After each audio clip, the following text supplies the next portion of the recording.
दोस्तों ये वीडियो मैंने बनाया ट्रांसफार्मर के ऊपर, जिसमें मैंने बताया है कि ट्रांसफार्मर के इंटरनल पार्ट्स क्या होते हैं, जैसे कोर वाइंडिंग क्या होती है, ट्रांसफार्मर के आउटरनल पार्ट्स क्या होते हैं, जैसे कंजर्वेटर टैंक क्या होता है, ऑयल जो ट्रांसफार्मर में ऑयल डालते हैं उस ट्रांसफार्मर में ऑयल क्यों डालते हैं, उसका नाम क्या होता है, ब्रीदर सिलिका जेल क्या होती है, आपका रेडिएटर क्या होता है जो इसको कूलिंग देता है, रेडिएटर क्या होता है, इसका टर्मिनल बूसेस और लॉसेस को भी समझेंगे। इस सारे चीज़ों को मैं काफ़ी अच्छे से एक्सप्लेन करने वाला हूँ। देखिए यहाँ पर रिले लगाया गया है, ये आपका कंजर्वेटर टैंक है, ये ब्रीदर है, ये रेडिएटर है। इन सारे पार्ट को मैं अच्छे से एक्सप्लेन करूँगा। देखिए ये मैं हूँ, मैं खुद ट्रांसफार्मर के पास जाकर मैंने प्रैक्टिकली सारे पार्ट्स को एनालिसिस किया है ताकि आपको सही जानकारी दे सकूँ। तो मुझे विश्वास है कि आप मेरी वीडियो देख के ट्रांसफार्मर के अंदर काफ़ी कुछ समझ सकते हैं और अपने एग्ज़ाम बेहतर कर सकते हैं। और जो भी ट्रांसफार्मर के बारे में कुछ देखना चाहता है, समझना चाहता है, उसके लिए वीडियो काफ़ी अच्छी बनाई गई है। दोस्तों सबसे पहले बात करते हैं मेन टैंक के बारे में। मेन टैंक के अंदर ही सारी चीज़ें इन्वॉल्व होती हैं, हर एक चीज़ें, जैसे कि कोर वाई, ये सारी चीज़ें इसी मेन टैंक के अंदर होती हैं। और ये मेन टैंक इन सभी चीज़ों को मैकेनिकली प्रोटेक्ट करता है। ये ट्रांसफार्मर का सबसे भारी और सबसे बड़ा हिस्सा होता है। इसका काम सेवल केवल ट्रांसफार्मर को कंटेनर बनाए रखना ही नहीं, बल्कि ट्रांसफार्मर को कूलिंग देना भी इसी का काम होता है। ट्रांसफार्मर को अधिक लाइफ भी देना इसी मेन टैंक का ही काम होता है। इसी मेन टैंक के ऊपर सारे इसके प्रोटेक्शन इन्वॉल्व होते हैं। तो अब हम देखते हैं इसके अंदर कोर और वाइंडिंग किस तरीके से लगाई जाती हैं। रखिए, तो अब बात करेंगे हम ट्रांसफार्मर के कोर के बारे में। यही वो सबसे महत्वपूर्ण हिस्सा है जिसकी की वजह से ट्रांसफार्मर वर्क करता है। यानी ट्रांसफार्मर के अंदर स्टेप अप स्टेप डाउन होता है। इसी के अंदर जो मैग्नेटिक फ्लक्स है इसी के अंदर फ्लो होता है। तो समझते हैं फ्लो कैसे होता है। और आपने सुना होगा कि ट्रांसफार्मर की कोर को पतली पतली प्लेटों में काटा जाता है। देखिए यहाँ पे पतली पतली प्लेटों में काटा गया है। एक खड़ा लोहा यानी सॉलिड आयरन नहीं है, इसे पतली प्लेटों में काटा गया। आखिर इसका रीजन क्या है? ये होता है ईडी करंट लॉसेस की वजह से। क्या है ये? जैसे कि अगर हम किसी मैग्नेट के अंदर, जैसे मैग्नेटिक फील्ड है, जब वो उसमें करंट फ्लो करता है तो उसके अपोजिट, जैसे कि ये आ रहा है तो उसके अपोजिट एक करंट फ्लो करेगा। इस जो छोटे छोटे लूप बनाता है उसको हम कहते हैं ईडी करंट। जो अपोजिट जब करंट फ्लो करेगा तो उससे क्या होगा, हीट उत्पन्न होगी। हीट की वजह से ट्रांसफार्मर की इफिशियंसी पे इफेक्ट पड़ेगा। इसीलिए हम कोशिश करते हैं कि इसके लूप को तोड़ा जाए। तो ईडी करंट के बड़े बड़े लूपों को तोड़ने के लिए हम ऐसा उपाय लगाते हैं कि उस प्लेटों को पतली पतली प्लेटों में बांट देते हैं, जिससे कि वो लूप बड़ा ना बन पाए बल्कि छोटा छोटा रहे और कम हीट प्रोड्यूस हो। और उसका स्पेसिफिक साइज देते हैं, जैसे ई हो गया, आई हो गया। ये लगभग 33 kV 11 kV टाइप के देते हैं। ये हर एक वोल्टेज के टाइप के ऊपर डिपेंड होता है। जो मेन मुद्दा इसका यही है कि हमारा एडी करंट लॉसेस को कम करना, यानी कि इसके बड़े बड़े लूप को कम तोड़ के छोटा लूप करना, क्योंकि इससे थोड़ा कम एडी करंट लॉसेस होगा, जिससे बहुत कम इफिशियंसी पे इफेक्ट पड़ेगा।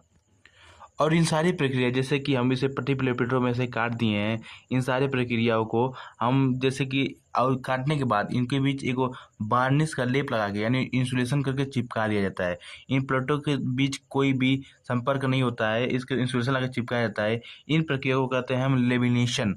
लेमिनेशन यानी लेमिनेटेड स्टील को, ये जो मटेरियल है ये नरम लोहा क्या होता है और बढ़िया, जिसमें बहुत कम एडिकल्स लॉस हो, इसके लिए हम सिलिकॉन स्टील का उपयोग करते हैं। यही चीज़ है हमारा कोर। तैयार हो चुका है लेमिनेशन कोर। उसके बाद हम इस पे योक चढ़ाएंगे। योक क्या करता है, एक मजबूती देता है और स्टेबल लगता है, जिससे वाइब्रेशन ना हो, साउंड ना हो। इसे लगा के उसके बाद हम इस पे वाइंडिंग करते हैं। इसे लगा देने के बाद इसे बोलते हैं योक। और जो ये लाइन सब बन चुका है इसे बोलते हैं लैंप्स। इसी लैंप्स के ऊपर primary winding, secondary winding, first phase का, primary secondary wise second phase का, ऐसे हम करते हैं। इन लैंप्स के ऊपर वाइंडिंग की जाएगी, प्राइमरी वायरिंग, सेकेंडरी वायरिंग। देखिए यहाँ पे आर लिखा गया है। आपको पता है कि ये 3 फेज ट्रांसफार्मर होते हैं। बड़े ट्रांसफार्मर 3 फेज के होते हैं। जो आपके घर या आपके मोहल्ले में लगा होगा आसपास में, वो होते हैं सिंगल फेज के। इसी का एक फेज और न्यूट्रल दिया जाता है, वो सिंगल फेज होता है। ये है 3 फेज। इसमें सबसे पहले हम प्राइमरी वाइंडिंग करेंगे। उसके बाद क्या करेंगे, उसके बाद सेकेंडरी वाइंडिंग करेंगे। इन दोनों को बाहर निकाल देंगे, दोनों के एंड कोर को लास्ट में इसका ऐसे ले आके यहाँ पे कनेक्शन करते हैं। इसे कहते हैं कनेक्शन। ये हो जाने के बाद आपका मेन ट्रांसफार्मर तैयार हो चुका है। कनेक्शन हो जाने के बाद देखिए यहाँ पे ये जो पेपर दिख रहे हैं यहाँ पे, ये सारे पेपर जो हैं इसे बोलते हैं इंसुलेशन।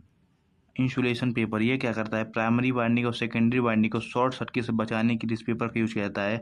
और सारे फेज जैसे ये आर वाई, ये बी, जैसे ये फेज, इन सब के बीच कनेक्शन ना हो पाए, इसीलिए इस पेपर का यूज करते हैं ताकि शॉर्ट सर्किट ना हो। इसके बाद हम जो मेन ट्रांसफार्मर हमने पहले दिखाया था उसमें हम जानते हैं ऑयल। इस ऑयल का नाम होता है नेप्था ऑयल। देखिए इस ऑयल का डालने का मकसद क्या होता है कि ये ऑयल जो है नेप्था ऑयल, ये सबसे पहले ये कूलिंग का काम करता है। कूलिंग देगा ट्रांसफार्मर को। अगर ट्रांसफार्मर लोड अधिक होगा तो एडी करंट लॉसेस होगी, जिससे हीट होगा तो ये हीट को भी कम करता है। और साथ ही साथ यह इंसुलेशन का भी काम करता है। इंसुलेशन जैसे कि इस वायरिंग जो की गई है, इसके योग जैसे इसके कोर के बीच और ट्रांसफार्मर के बीच कोई भी, मेन टैंक के बीच कोई भी कनेक्शन ना हो पाए या शॉर्ट सर्किट ना हो करंट। उसी बात हम क्या करेंगे, उसके अंदर उसी टैंक में हम इसको बैठाएंगे जो हमारा मेन है, जो ने हमें कनेक्शन किया है, वाइंडिंग्स की है, सारी चीज़ को अंदर बैठाएंगे। उसके बाद देखते हैं। तो अभी हम देखें जैसे कि यहाँ पे अगर वाइंडिंग बैठा दिया गया है तो ये हमारा ट्रांसफार्मर रेडी है वर्क करने के लिए। लेकिन अब हम क्या करें, ट्रांसफार्मर को की एफिशिएंसी अधिक करनी है। एफिशिएंसी यानी कि इसीलिए ट्रांसफार्मर में हम और भी बहुत सारी चीज़ों को ऐड करते हैं। हम देखे, अभी हमने देखा कि मेन टैंक उसमें ऑयल डाला गया है कूलिंग इंसुलेशन के लिए। तो अगर ज़्यादा हीट होगा, हीट होने से क्या होगा, ऑयल स्टीम में कन्वर्ट होगी, और जिससे अगर जगह नहीं होगा मेन टैंक में तो टैंक फट होगा या विस्फोट हो सकता है। इसके लिए हम एक और टैंक देते हैं, इससे बोलते हैं, देखिए यहाँ पर देखा गया है, इसके बोलते हैं हम कंजर्वेटर टैंक। एक्स्ट्रा एक्स्ट्रा जो होता है, एक्स्ट्रा ऑयल के लिए। देखिए इसको, देखिए यहाँ पे आधा भरा गया है, इस कंजर्वेटर टैंक को आधा भरा गया है। आधा इसलिए भरा जाता है क्योंकि अगर इसमें करंट का जैसे अधिक लोड हुआ और ज़्यादा ऑयल स्टीम में बनने लगा तो इसी कंजर्वेटर टैंक में जाएगा और इसका लेवल थोड़ा सा बढ़ जाएगा, जिससे कि क्या होता है कि अगर ठंडा हो तो फिर वापस आ जाए, ये प्रक्रिया चलती रहे और टैंक फट ना पाए। इसीलिए हम कंजर्वेटर टैंक देंगे। इसलिए कंजर्वेटर टैंक में हमेशा 50% ऑयल ही भरा जाता है। इसी ऑयल के आने जाने से क्या होता है कि अगर इसमें देखिए स्टीम आ रहा है जा रहा है तो क्या इसके साथ एयर भी आएगा, तो एयर के अंदर नमी भी होती है।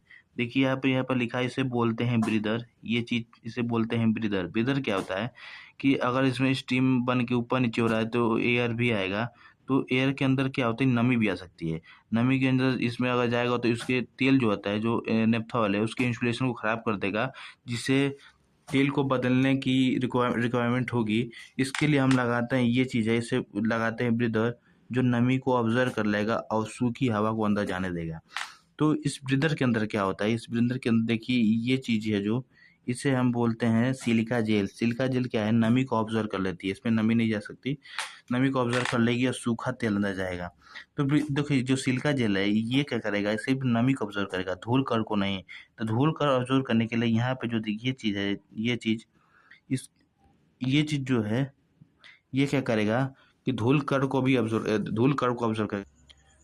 अब बात करते हैं उस पार्ट की जो ट्रांसफार्मर की सेफ्टी को संभालता है, जिसका नाम है बुकुज रिले। देखिए बुकुज रिले लगाया क्या जाता है, अब देखेंगे कहाँ पे। ये है हमारा मेन टैंक और ये है हमारा कंजर्वेटर टैंक। इन दोनों के बीच में लगाया जाता है हमारा बुकुज रिले। बुकुज रिले जो है ट्रांसफार्मर के इंटरनल पार्ट्स यानी ट्रांसफार्मर के अंदर होने वाले फॉल्ट्स को ये एनालिसिस करता है, देखता है। देखिए इंटरनल पार्ट्स को देखता है। ये एक प्रोटेक्टिंग डिवाइस है जो ट्रांसफार्मर को फूकने से, जलने से, किसी फॉल्ट से बचाता है। देखिए क्या होता है ट्रांसफार्मर, और समझते हैं। जैसे ट्रांसफार्मर के अंदर हमने बताया कि कोर होता है, वाइंडिंग्स होती है। अगर दो वाइंडिंग्स के बीच अगर शॉर्ट सर्किट हो जाए तो ट्रांसफार्मर के अंदर हीट प्रोड्यूस होगा। उस हीट की वजह से जो ट्रांसफार्मर के अंदर ऑयल होता है, कूलिंग ऑयल, इंसुलेशन ऑयल, वो स्टीम में कन्वर्ट हो जाती है। वो स्टीम जो है इसके जरिए अब मैंने बताया था कि मेन टैंक से डायरेक्ट आपका जाता है कंजर्वेटर टैंक में और इसी के रास्ते में पड़ता है आपका रिले।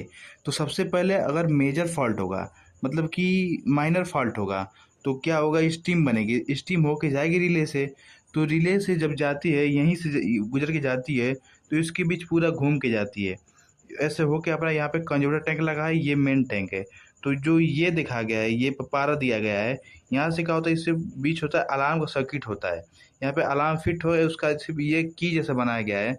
तो क्या है कि जो प्रेशर की वजह से यहाँ पे पारा लगा होता है जो ऑपरेट हो जाता है और अलार्म बज जाता है। अगर फॉल्ट मेजर हो यानी ज़्यादा वाइंडिंग सर्किट हो चुकी हो और करंट ज़्यादा फ्लो हो रहा हो जिसकी वजह से हीट अधिक बनेगी और स्टीम के बाद यानी आपका भाप के बाद ऑयल भी ज़्यादा फ्लो होने लगेगा, जिसकी वजह से ये भी आपका जो ये दिखाया गया है सेकेंड वाला दिखाते हैं आपको, ये वाला इसके इस पे क्या होता है, इसमें सीबी होता है, यहाँ सर्किट ब्रेकर लगा होता है, यहाँ पे अलार्म था तो ये सर्किट ब्रेकर ट्रिप करता है, ये ऑपरेटर हो जाता है। उसके बाद क्या होता है कि सर्किट ब्रेकर कट कर देता है, जैसे ट्रांसफार्मर फॉल्ट से सुरक्षा मिल जाती है।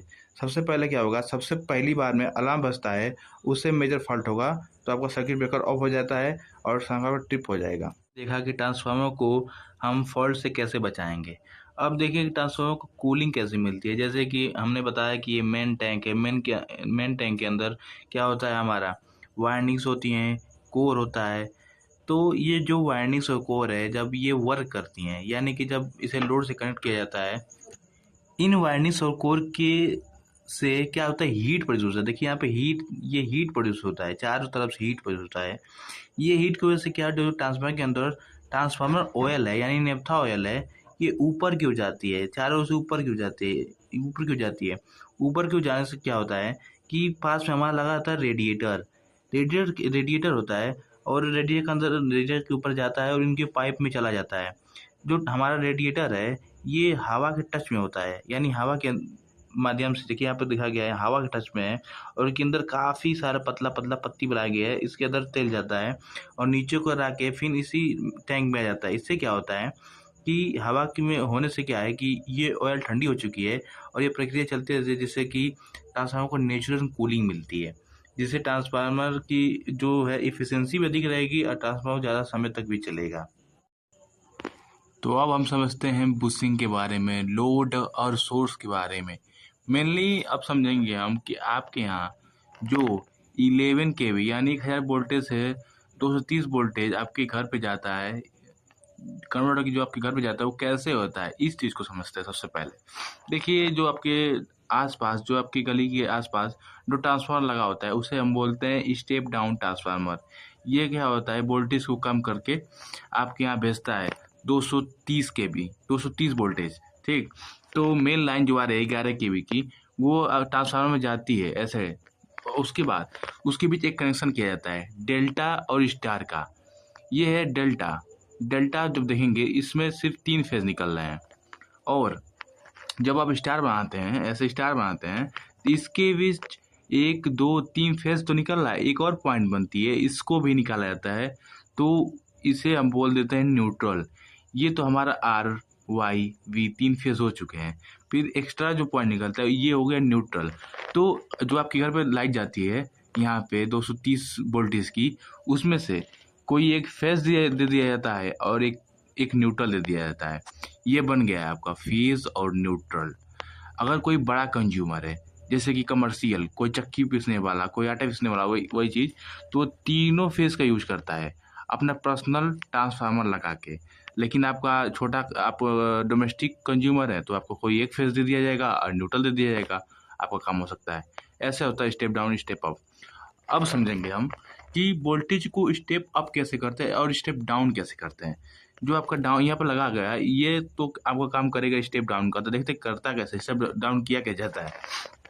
तो सबसे पहले अगर हमें स्टेप डाउन करना है तो number of turns primary winding ज़्यादा रखेंगे, ऐसे बहुत ज़्यादा रखेंगे, ठीक। और secondary winding number of turns कम रखेंगे। तो क्या होगा कि ये वोल्टेज को कम कर देगा, यानी स्टेप डाउन हो गया।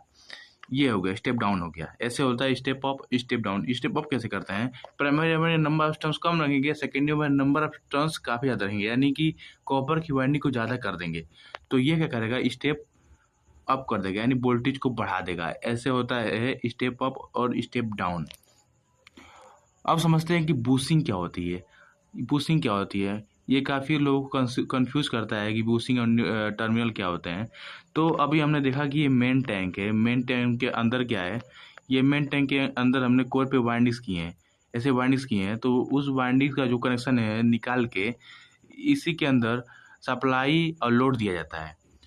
तो बूस्टिंग क्या है कि यहाँ पे जो मेन यहाँ पर रखा गया है ये बॉक्स, तो बिना मेन टैंक के टच किए इसको इंसुलेशन के आइसोलेटर इंसुलेशन की सहायता से निकालना ही कहलाता है। जैसे कि यहाँ पे जो बड़े बड़े आपको दिखाई दे रहे हैं यहाँ पे 3, ये हो गए HB, और छोटे छोटे जो दिखा रहा है ये हो गया LB, यानी high voltage terminal, low voltage terminal, ये बुशिंग, ये 2 प्रकार की होती हैं, इसे कहते हैं बुशिंग। यहाँ पे जो दिखा रहा है ये हो गया लोड, और जो इनकमिंग है वो हो गया सोर्स, जो आउटगोइंग है वो हो गया लोड, ऐसे होता है। तो अब हम देखते हैं कि टोटल कंक्लूजन क्या निकलता है, हमने क्या क्या पढ़ चुका है। ठीक है, सबसे पहले हमने पढ़ा मेन टैंक के बारे में, उसके पढ़ा हमने कोर के बारे में, वार्निश के बारे में, उसके बाद हमने पढ़ा कंजर्वेटर टैंक क्या होता है, ब्रीदर क्या होता है, रिले क्या होता है, रेडिएटर क्या होता है। ठीक, इन सारी चीज़ों को हमने समझा। अभी हमने पढ़ा बूस्टिंग क्या होती है। तो हमने ये कुछ चीज़ें बच चुके हैं। तो देखिए, ये जो हमारा है ट्रांसफार्मर का टेम्परेचर कितना है, इसके लिए ये चीज़ लगाया जाता है। और जो हमारा मेन है यहाँ पे ये देखा है एक्सप्लोजन वेंट, इसका प्रयोग स्टीम केसेस पे होता है जहाँ पे बहुत मेजर फॉल्ट हो और स्टीम बहुत ज़्यादा बन रही हो, तहाँ पे कि अगर स्टीम बहुत ज़्यादा हो, ट्रांसफार्मर फटने की कगार पे हो, तो स्टीम अपने आप ही निकल जाए इससे, इसलिए बनाया जाता है। इसके अंदर बहुत ही पतली धातु की प्लेट होती है जो हाई प्रेशर से अपने आप ही फट के निकल जाती है और ट्रांसफार्मर सुरक्षित रहता है। तो वीडियो ख़त्म होती है। धन्यवाद।